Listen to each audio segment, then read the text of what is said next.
आप सभी साधकों को मौनी अमावस्या की अत्यंत हार्दिक शुभकामनाएं। आज मौनी अमावस्या का पावन पर्व है। आज के दिन किसी भी पवित्र नदी में स्नान करने और उसके पश्चात दान करने का विधान है। जो भी कोई साधक मौनी अमावस्या के दिन मौन रहकर स्नान और दान करता है, उसकी सभी मनोकामनाएं श्री हरि विष्णु पूर्ण करते हैं। ऐसी मान्यता है कि मौनी अमावस्या के दिन मौनी अमावस्या की व्रत कथा भी अवश्य सुननी और पढ़नी चाहिए। तो मित्रों, आज की वीडियो में हम मौनी अमावस्या की एक अत्यंत ही पावन कथा लेकर आए हैं। तो चलिए देर किस बात की, कथा को प्रारंभ करते हैं। तो एक बार श्री हरि विष्णु का हृदय से स्मरण करते हुए, माता लक्ष्मी की स्तुति करते हुए इस पावन और पुण्यकारी कथा का प्रारंभ करते हैं। एक समय की बात है, एक गांव में एक सास और बहू अकेले रहती थी और उसका बेटा विदेश में कमाने के लिए गया था। सास और बहू बहुत अच्छे से रहते थे। एक दिन बहू ने खाना नहीं खाया तो सास ने बहू से पूछा कि आज तुमने खाना क्यों नहीं खाया। तब बहू ने कहा कि सासू माँ, आज मेरा 3 पनौती अमावस्या का व्रत है, इसलिए आज मैंने खाना नहीं खाया। तब सास ने कहा कि बहू, ये व्रत कैसा होता है, क्या फल मिलता है, मुझे भी समझाओ। तब बहू ने कहा कि सासू माँ, 3 पनौती अमावस्या का व्रत करने से बहुत पुण्य की प्राप्ति होती है।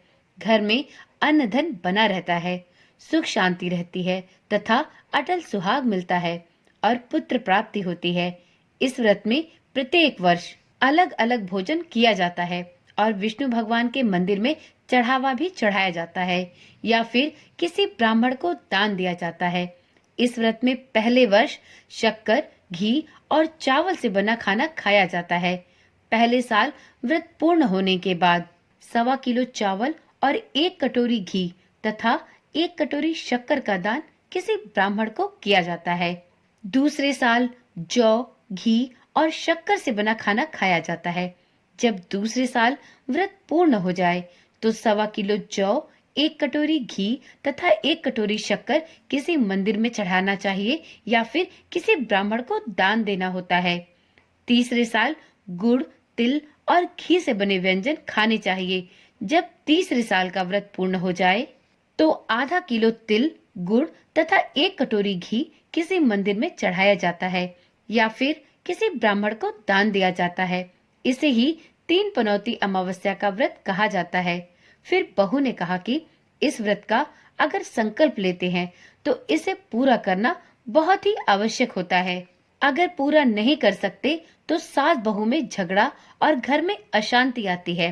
तब सासू ने कहा कि मेरी तो उम्र हो गई है, लेकिन तुम यह व्रत जरूर करो। और बहू इस व्रत का आरंभ करती है। लेकिन एक दिन बहू ने किसी के कहने पर गेहूं से बनी रोटी खा ली और अमावस्या माता इस बात से नाराज हो गईं। जो सास और बहू बहुत ही प्यार से रहती थी, इन दोनों में झगड़े होने लगे। सभी गांव वाले भी इस बात से बड़े हैरान हो गए कि यह सब क्या हो रहा है। सास अपनी बहू को कहने लगी कि तुम जब से हमारे घर में बहू बन के आई हो, तब से हमारे घर की लक्ष्मी चली गई है।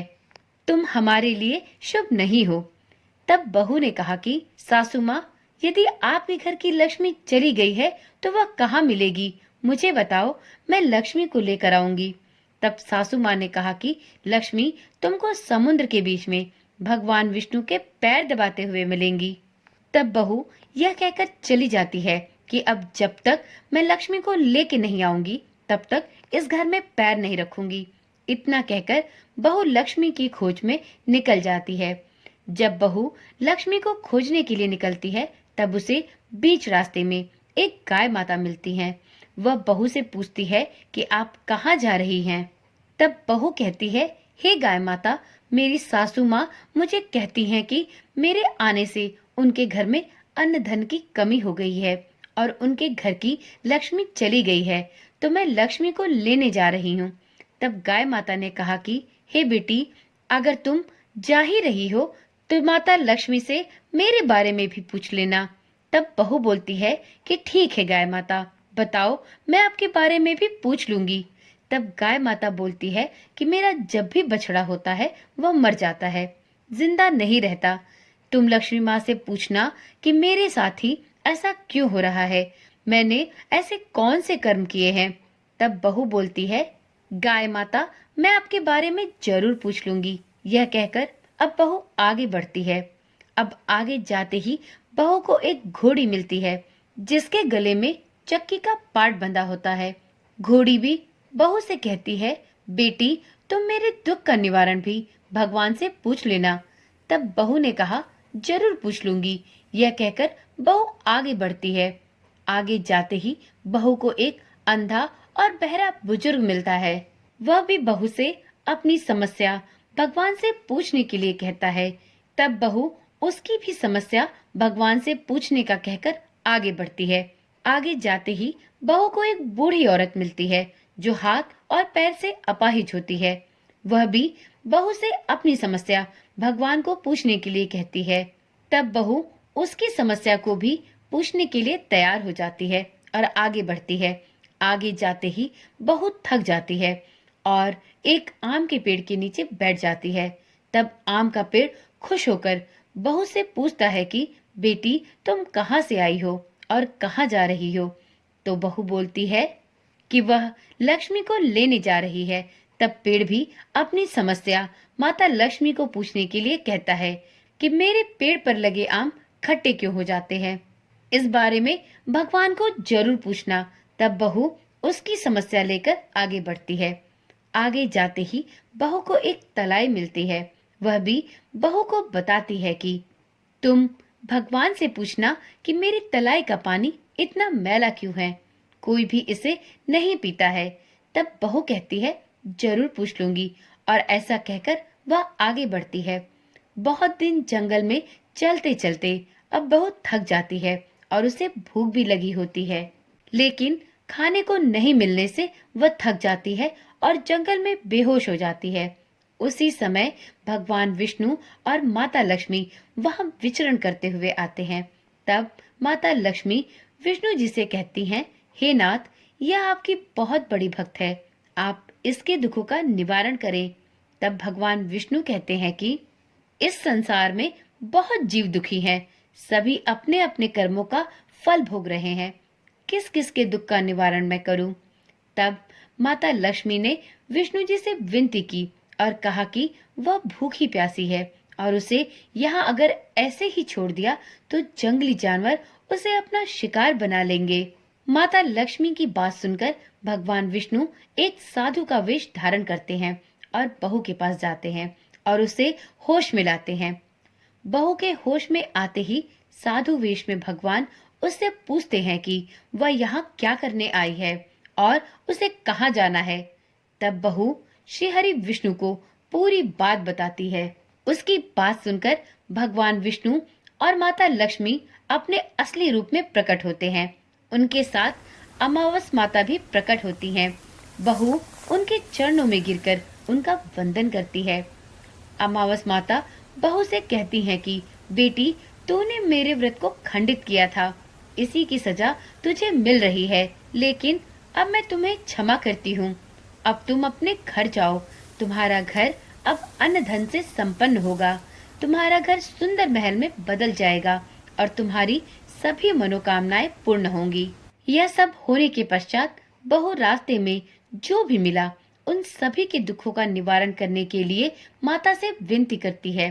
तब भगवान विष्णु कहते हैं कि गाय ने कभी अपना दूध किसी और को नहीं पिलाया, इस वजह से उसके बछड़े जिंदा नहीं रहते।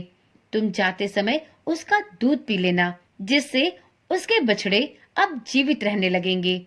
घोड़ी पिछले जन्म में आटा पीसने वाली एक महिला थी।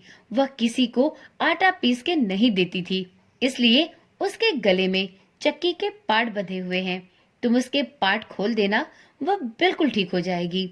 वह बुजुर्ग कभी भगवान के मंदिर नहीं गया और ना ही उसने कभी भगवान के भजन सुने। तुम उसको मंदिर ले जाना और दर्शन करा देना, वह भी ठीक हो जाएगा। बुजुर्ग महिला जो थी, उसने कभी भी अपनी जवानी में दान पुण्य का कार्य नहीं किया, इसलिए उसे यह सजा मिली है। तुम उसे दान करवा देना तो उसकी विकलांगता दूर हो जाएगी। उस आम के पेड़ ने कभी किसी बच्चे को अपने आम नहीं खाने दिए, इसलिए उसके सभी आम खट्टे होते हैं। तुम उस पेड़ का आम खा लेना, फिर उस पेड़ पर मीठे आम आने लगेंगे। तलाई का पानी पिछले जन्म में देवरानी जेठानी थी। वह हमेशा झगड़ा करती थी, इसलिए उसका पानी मैला है। तुम उसका पानी पी लेना, वह तलाई शुद्ध हो जाएगी। बहू ने भगवान विष्णु, माता लक्ष्मी और अमावस माता को नमन किया और इसके बाद वह घर जाने के लिए निकलती है। रास्ते में उसे जो जो भी मिला, उनके सभी समस्या भगवान के कहे अनुसार वह दूर करती है। सभी उसे भर भर के आशीर्वाद देते हैं। घर जाते ही उसका घर एक सुंदर महल में परिवर्तित हो जाता है तथा घर में अन्न धन भरा मिलता है।